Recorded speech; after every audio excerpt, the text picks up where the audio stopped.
Now let's practice reading. Which one of Tommy's friends does this skateboard belong to? Hen. Now, Tommy's friend needs a helmet.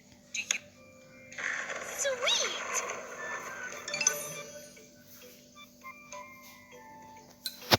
Excellent. You got a part. Yeah, go find some more parts. Now let's practice reading.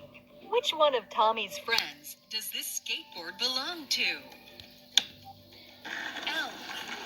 Now, Tommy's friend needs a helmet. Do you see the right one? Great!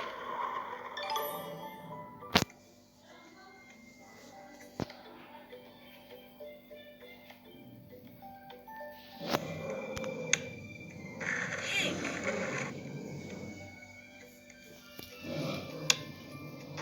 Awesome!